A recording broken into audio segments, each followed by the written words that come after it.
Come on, Snake.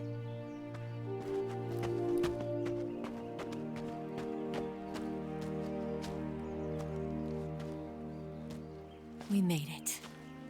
We made it. Over there.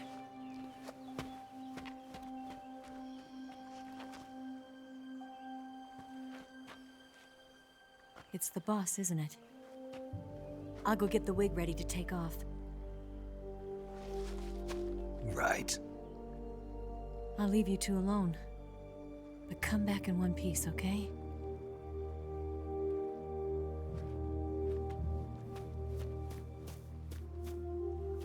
Promise me!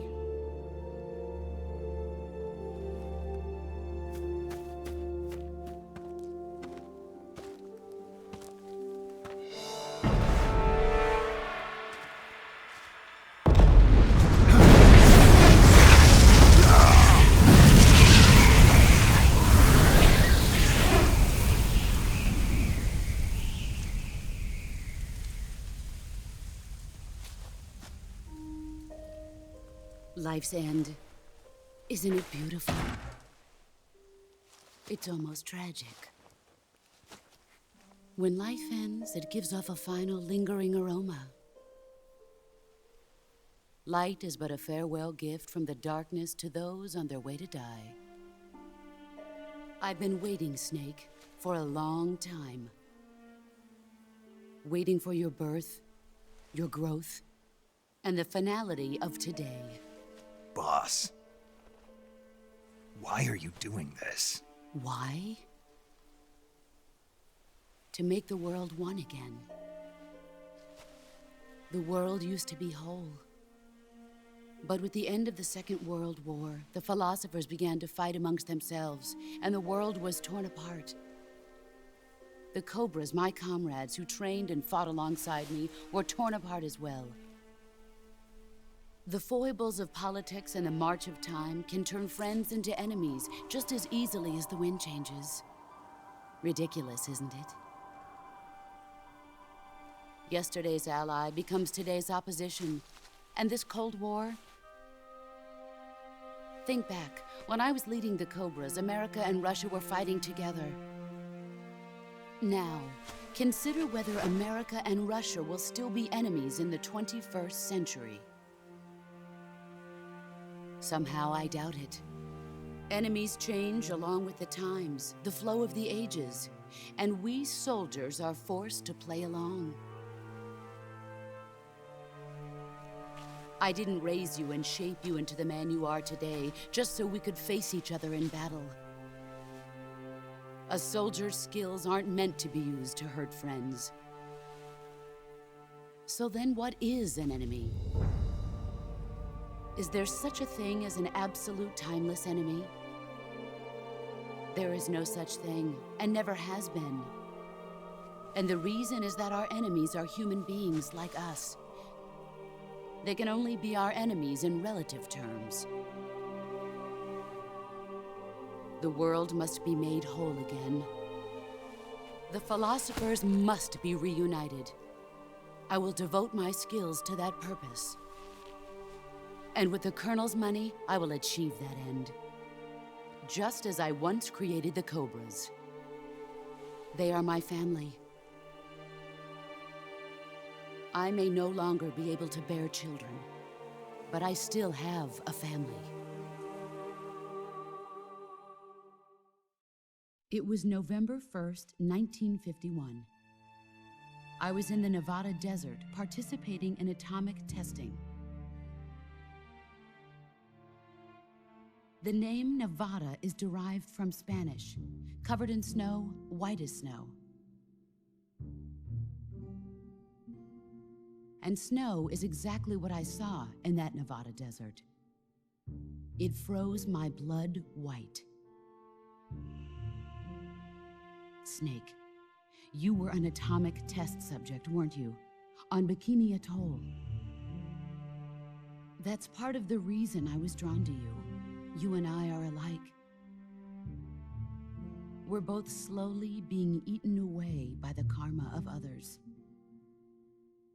we'll never have the chance to die peacefully of old age. We have no tomorrow. But we can still have hope for the future.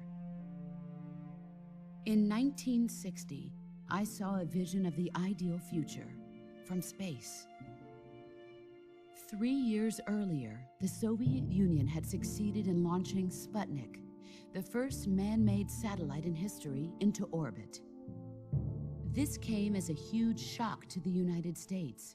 In response, America threw everything it had into its own manned spaceflight project, the Mercury program. Even as the Soviets seemed poised to send their first man into space, America was still experimenting with chimpanzees and rockets. The government wanted human data, so they secretly decided to send a human being into space. I was the one they chose. At the time, they didn't have the technology to block out cosmic rays, and whoever they sent up would inevitably be exposed to heavy radiation. That's why they chose me. After all, I'd already been irradiated once. Of course, you won't find any of this in the history books. I could see the planet as it appeared from space. That's when it finally hit me. Space exploration is nothing but another game in the power struggle between the US and the USSR. Politics, economics, the arms race, they're all just arenas for meaningless competition. I'm sure you can see that, but the Earth itself has no boundaries. No East, no West, no Cold War.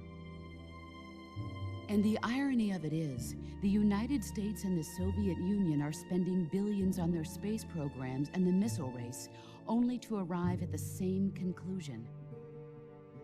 In the 21st century, everyone will be able to see that we are all just inhabitants of a little celestial body called Earth. A world without communism or capitalism, that is the world I wanted to see. But reality continued to betray me.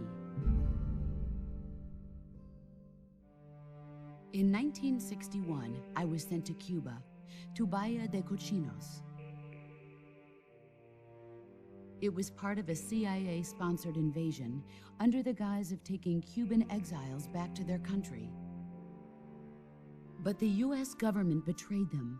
Our weak-kneed president held back their air support. Defenseless, the exiles were annihilated by the Cuban army. All I could do was watch in silence. I was set up by the very country I'd sacrificed so much for, by the very government I dedicated my life to defending. I was driven from the surface world, and I went underground. Then, 2 years ago, I faced the sorrow, my old comrade in battle.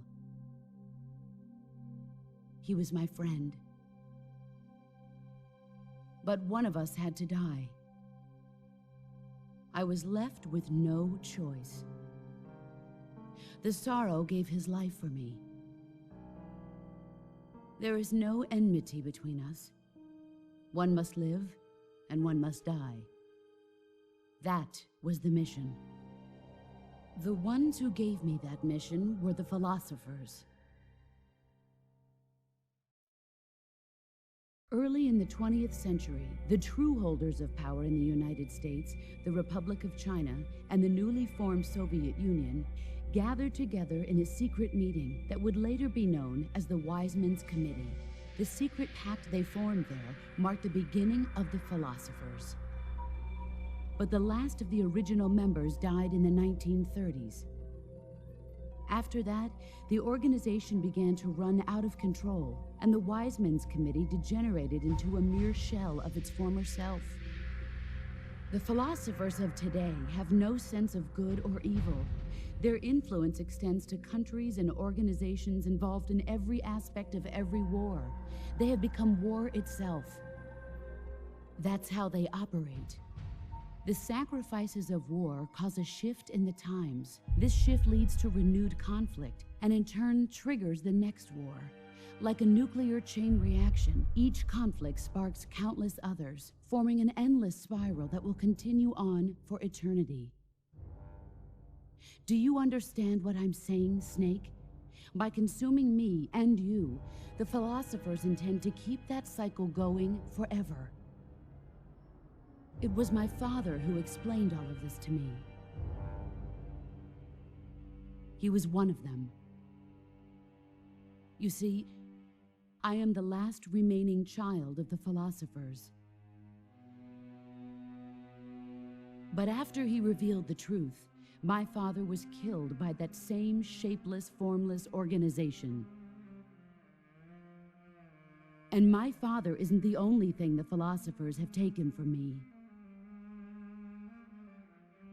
In June of 1944, the Cobras and I took part in the landing at Normandy. We'd been given a top-secret mission to locate and destroy enemy V-2 rocket installations. I was pregnant at the time. The sorrow was the father. I gave birth on the field of battle. A beautiful baby boy. But my child was snatched away from me by the philosophers.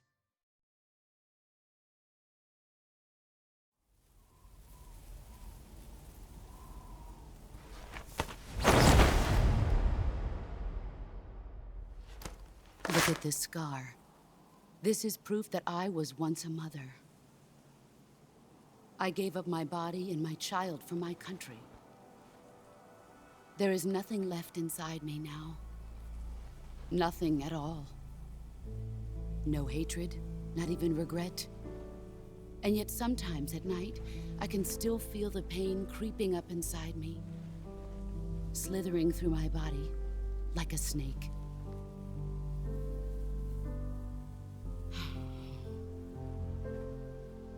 I've never talked this much about myself before. Thanks. Thanks for listening to me.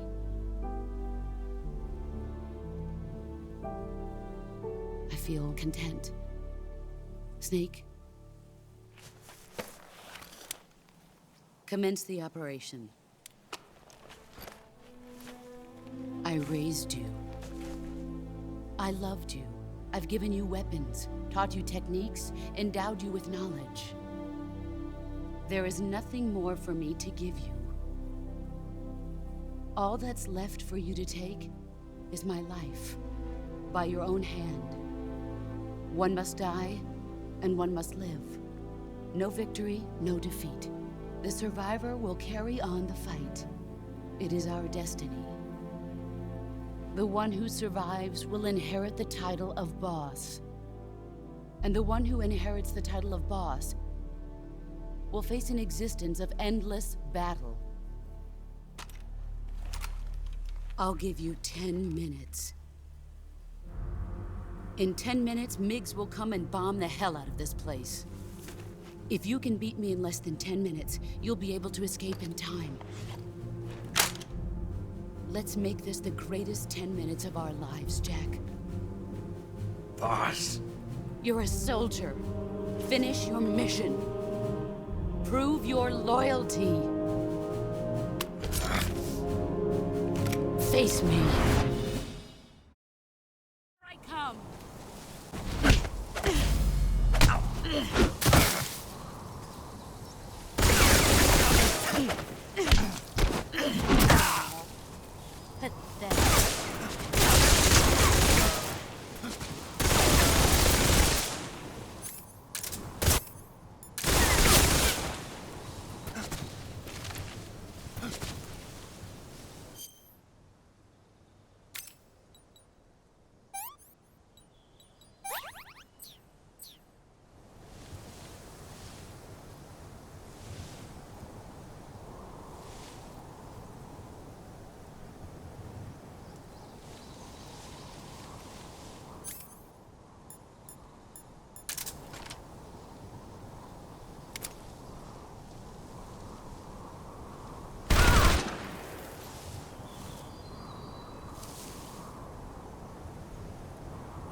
what you're made of.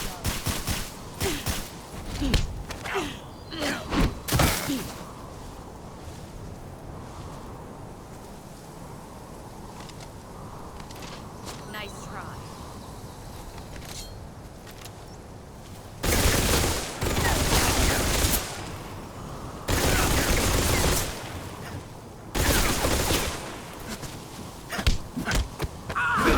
Excellent, Jim.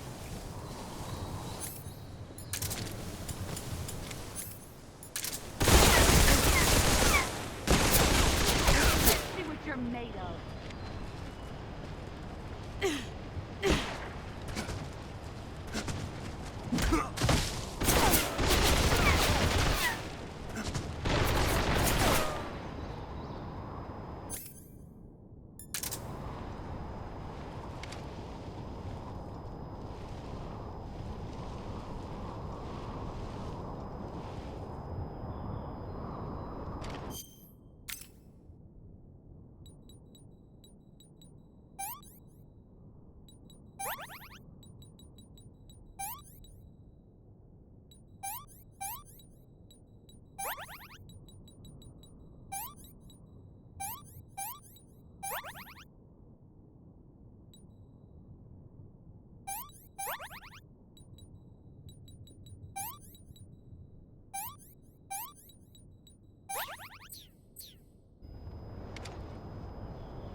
Take this. Keep it safe.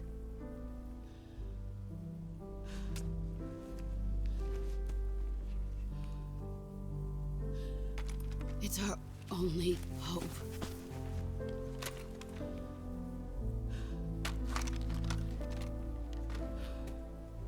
A patriot? Why are you giving me this? Jack. Or should I say, Snake. You're a wonderful man. Kill me. Kill me now. Do it.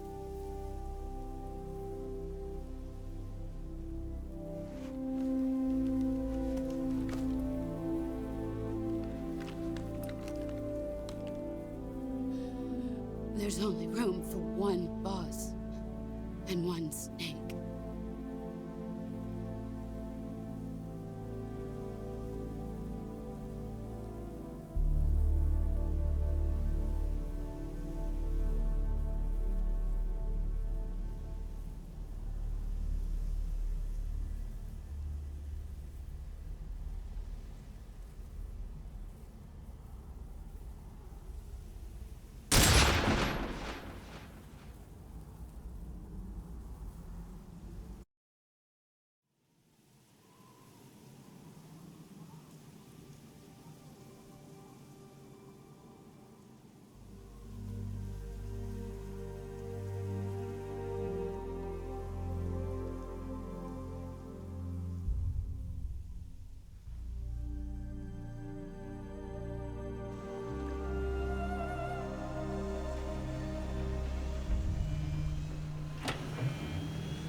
Ready to go, Snake?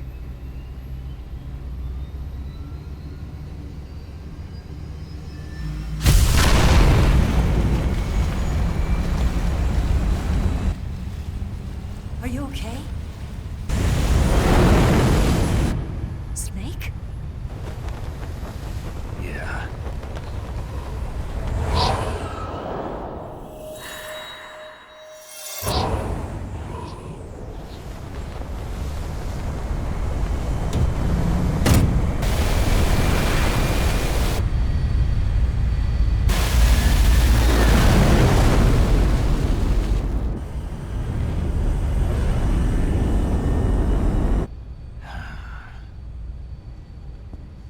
I told you you could trust me.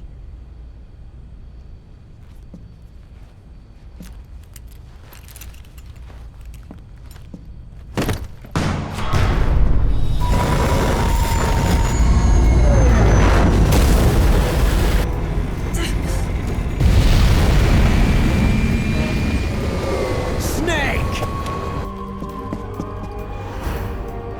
Ocelot! We're not done yet.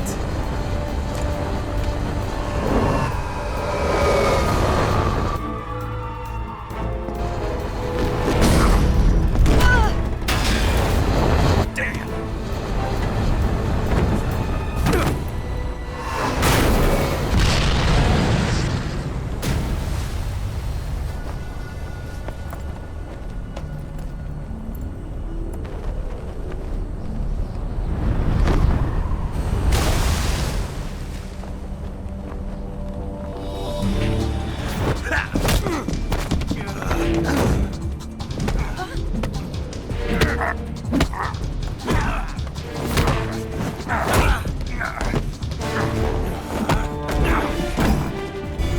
Too heavy!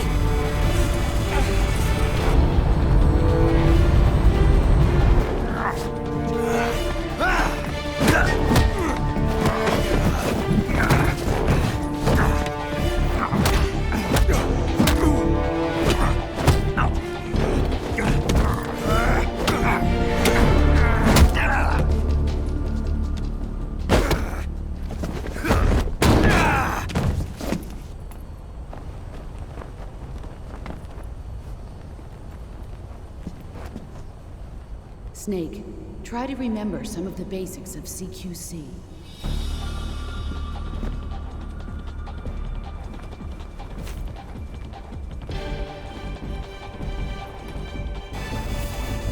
Not good!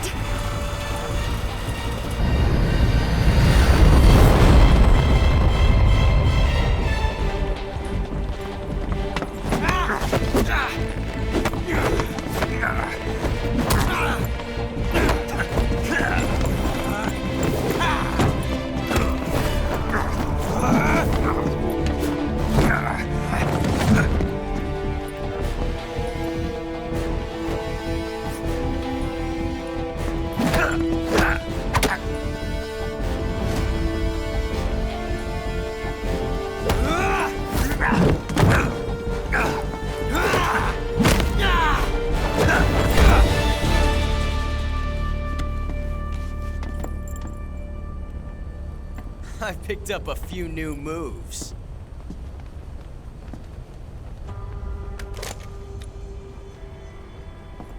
Huh. It doesn't feel right to shoot an unarmed man. But I'll get over it. Eva!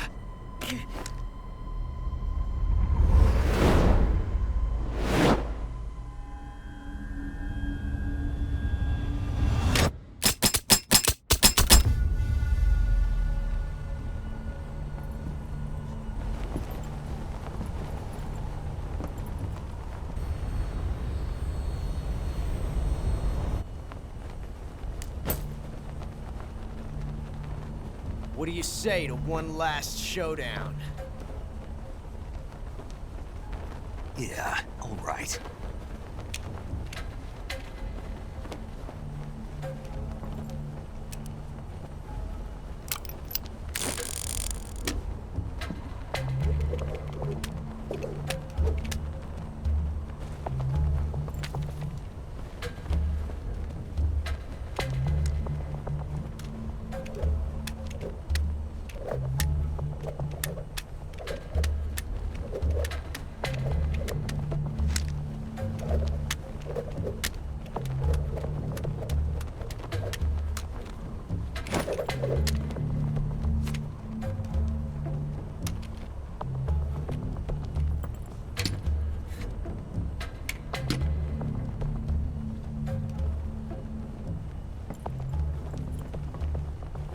What's your name? Snake. No. Not that name. You're not a snake, and I'm not an ocelot.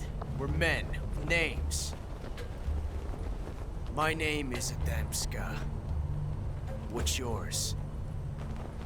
John. Very well, John. Plain name. But I won't forget it.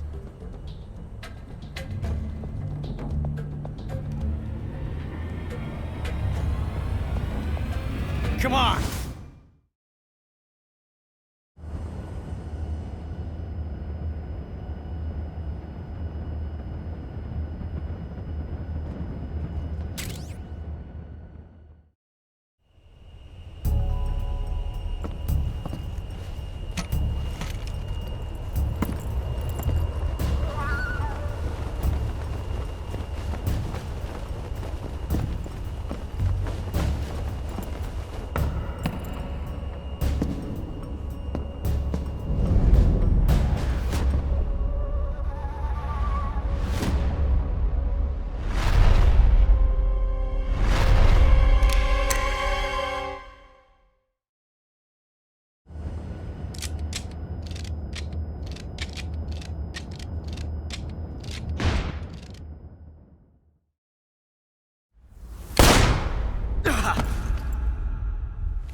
It's a blank.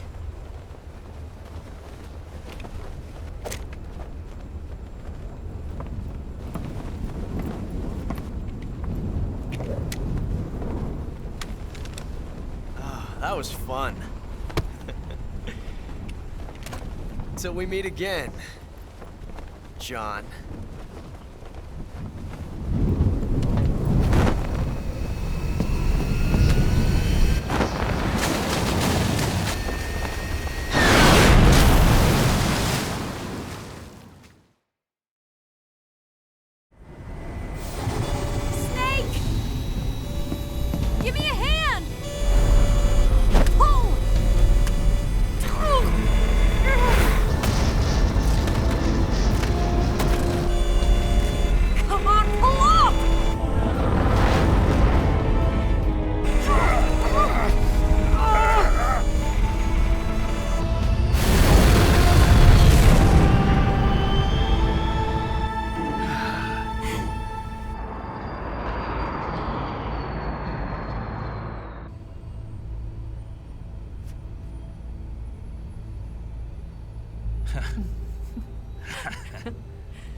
We made it. Yeah, we sure did.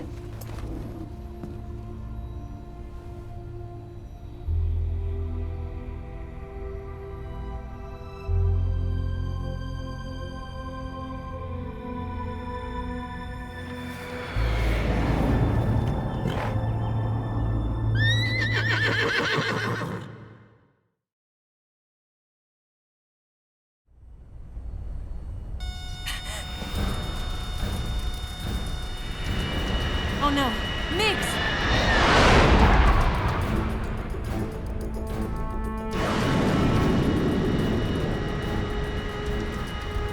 There's no way out! What are we gonna do? We've come too far to let them stop us now. Those things have got to be armed. It's no use. There's no way we can outmaneuver them.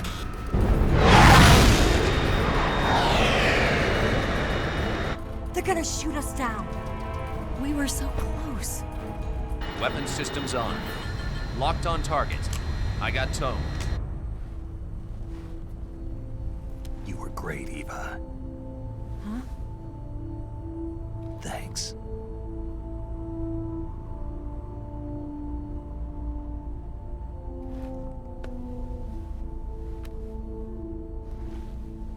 Oak 19, this is Control. Stand by for a direct order from the chairman. Oak 19, return to base immediately. direct order from Comrade Khrushchev. Return to base immediately. Vault 19, do you copy? Understood. Aborting mission. RTB. Look! The MiGs, they're turning back! Woo!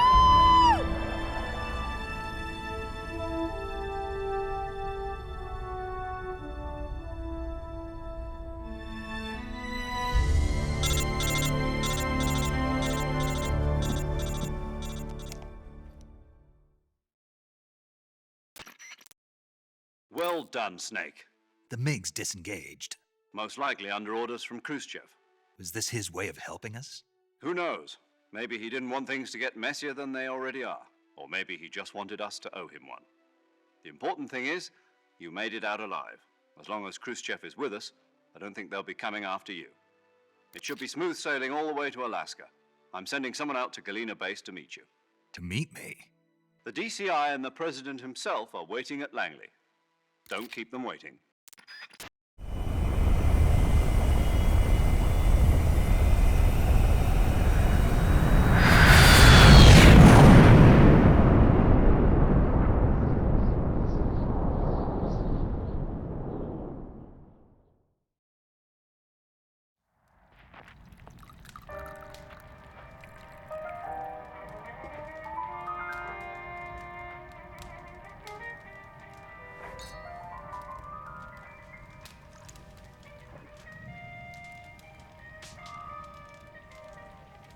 So what are you going to do now? Go back to the KGB? What do you want me to do? Did you ever think about coming back to America? I can't go back. I've left America behind me. But you saved this country. I didn't do it alone.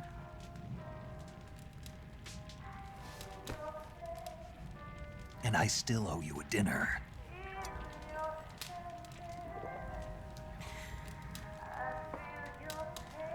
Is that part of your mission too? Or is it an order? Or is it an invitation?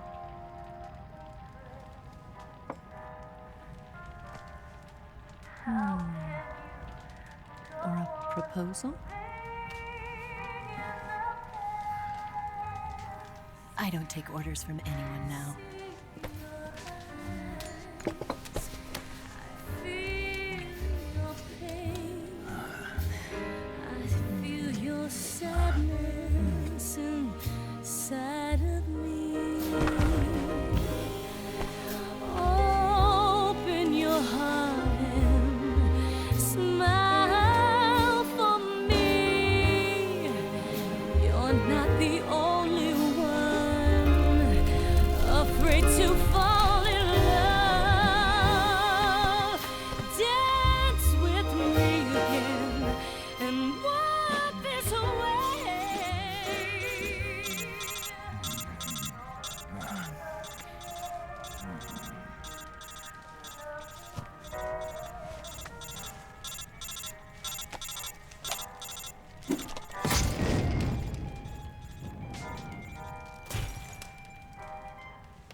Scholars tell us that the first spy in history was the snake in the book of Genesis. In that story, it was Eve who was tempted by the snake in the Garden of Eden. But this time around, it was I who tempted the snake and got away with the forbidden fruit of knowledge. Forgive me, Snake.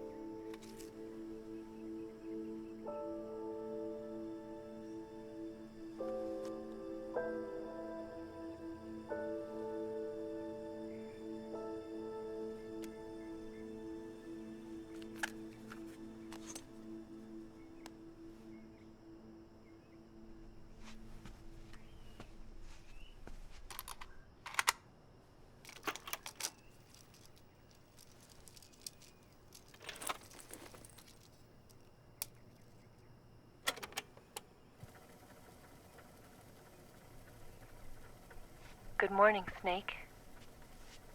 I hope you slept well.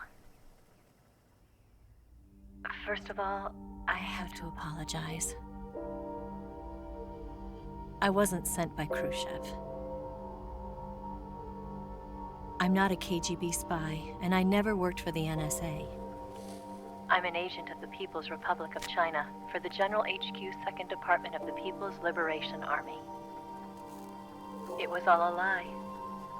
I tricked you. And I'm sorry.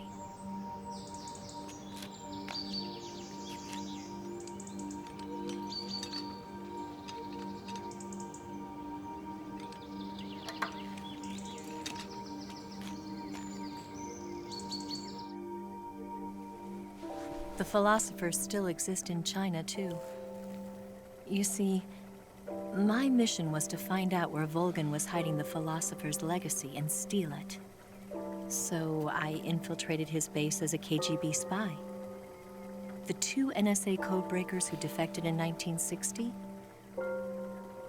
were actually both men. The real Adam never showed up at the meeting place, saving me the trouble of having to eliminate him. I sneaked in by pretending I was Eva. And you and Sokolov and Volgan, you all believed me. The philosopher's legacy was originally held in common between the US, Soviet Union, and China. We couldn't let the Russians and the Americans take it all for themselves. The Chinese government had its eye on the legacy, too. I got the film containing the legacy, and also the nuclear missile launch data from the Shagohod. 5 years ago, the Soviet Union stopped supplying us with nuclear weapons technology. Since then, China's Liaodong-Yizhing hydrogen bomb and space rocket projects have fallen behind.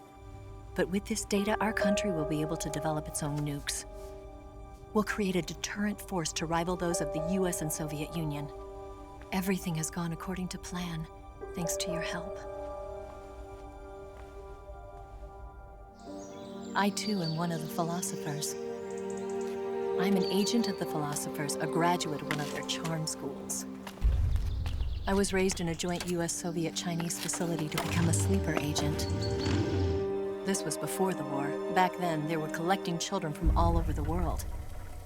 As a result, I'm indistinguishable from a native-born American. So it didn't surprise me when you and Volgan couldn't tell the difference. But she knew right from the beginning. She knew because before the war, she was at one of the philosopher's schools too, as an instructor.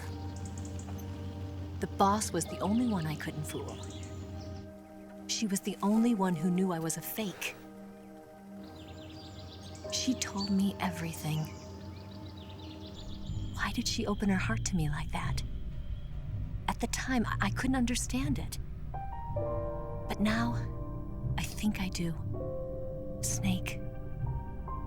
She wanted you to know the truth.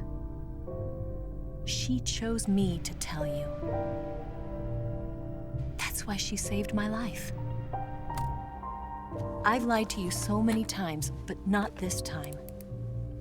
My orders from the government were to obtain the legacy and to eliminate everyone who knew the truth about what happened. In other words, I'm supposed to kill you.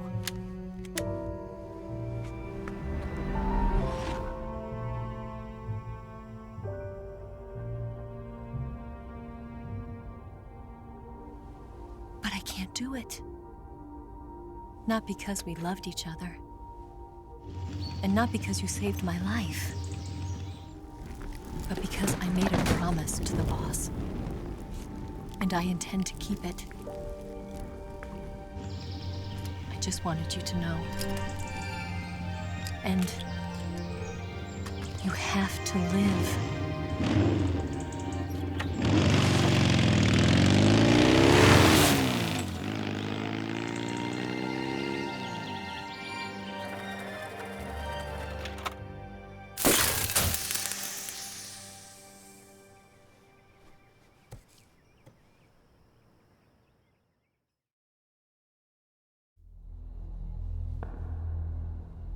Snake, Listen to me. She didn't betray the United States. No. Far from it. She was a hero who died for her country. She carried out her mission knowing full well what was going to happen. Self-sacrifice. Because that was her duty.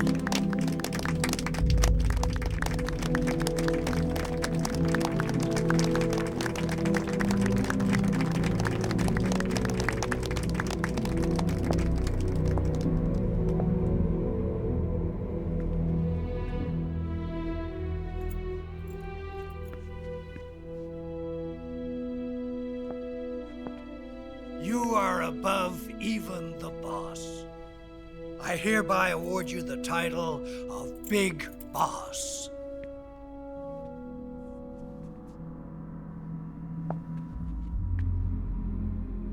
You are a true patriot.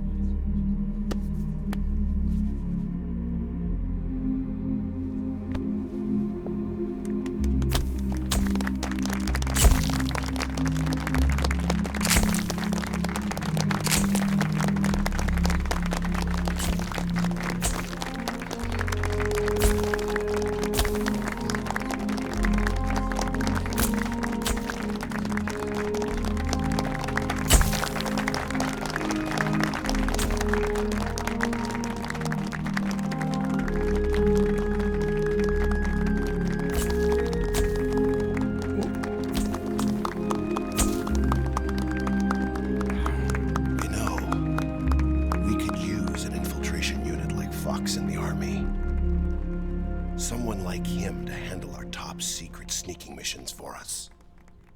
A man who combines the qualities of a soldier and an agent. The boss's defection was a ruse set up by the US government. It was all a big drama staged by Washington so they could get their hands on the philosopher's legacy. And the boss was the star of the show. They planned it so that they could get the legacy that Colonel Volgin inherited and destroy the Shagohod at the same time. Only a legendary hero like the boss could have earned Volgin's trust. Finding out where the philosopher's legacy was hidden was to be her greatest mission. Everything was going according to plan. But then something happened that no one could have predicted. Colonel Volgin fired an American-made nuclear warhead at Sokolov's research facility. Khrushchev demanded that the US government provide proof that it wasn't involved. They couldn't just abort the operation to steal the legacy. So the operation itself was greatly expanded and revised. The authorities in Washington knew that in order to prove its innocence, they'd have to get rid of the boss, and that one of their own would have to do the job. The public couldn't be allowed to find out about it. Not ever. This, they concluded, would be the best way to keep the whole thing under wraps. The boss wouldn't be allowed to come back home alive, and she wouldn't be allowed to kill herself. Her life would be ended by her most beloved disciple. That was the way the government wanted it. That was the mission she was given, and she had no choice but to carry it out. Her death at your hands was a duty she had to fulfill. Out of duty, she turned her back on her own comrades. A lesser woman would have been crushed by such a burden. The taint of disgrace will follow her to her grave. Future generations will revile her. In America as a despicable traitor with no sense of honor. And in Russia as a monster who unleashed a nuclear catastrophe. She will go down in official history as a war criminal. And no one will ever understand her. That was her final mission. And like a true soldier, she saw it through to the end. But I think she wanted you, of all people, to know the truth. She wanted to live on, in your memory. Not as a soldier, but as a woman. But she was forbidden to tell you herself. And that's why she told me. Snake, history will never know what she did. No one will ever learn the truth. Her story, her debriefing, will endure only in your heart.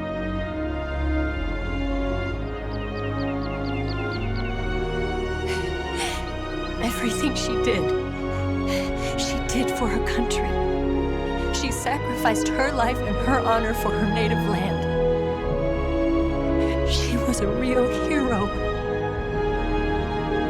She was a true patriot.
Yes, Grozny Grad and the Granin Research Facility have both been wiped out without a trace. I understand, sir, but they were necessary sacrifices. Yes, the CIA has taken care of the boss themselves. I believe the White House will be satisfied. Khrushchev is finished. Your time has finally arrived. Yes, the American president is relying on us to keep a lid on the whole affair. We've got him by the balls. It should make a valuable trump card in future negotiations. Yes, Chief Director, of course. I'll keep the KGB informed.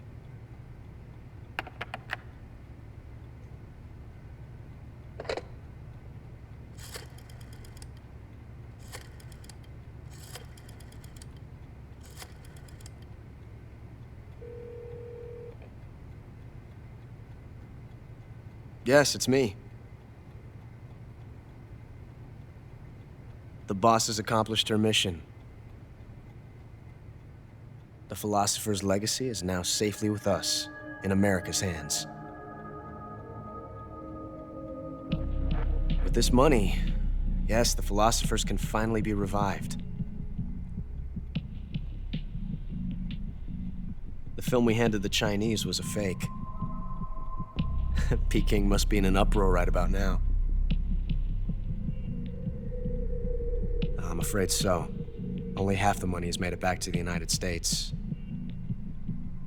The KGB must still have part of the legacy. Yes, the weapon has been reduced to ashes. That's right. Grozny Grad has been obliterated by the Davy Crockett we brought in as well. Yes, that was the boss's work too. Speaking of which, I've obtained something from Granin that you might find interesting. It's a revolutionary new nuclear attack system. Perhaps it might just come in handy someday. Yes, we have Snake to thank for that. Khrushchev believed it as well. Yes, they bought our story. I don't think they'll be making a fuss. The secondary alert has been lifted as well. And the Soviets still haven't discovered my true identity. They have no idea that I've been triple-crossing them. I will continue my activities as a contact for the new government. Yes, it appears that no one knew that I was Adam. Of course, I am always at the CIA's disposal, Mr. Director.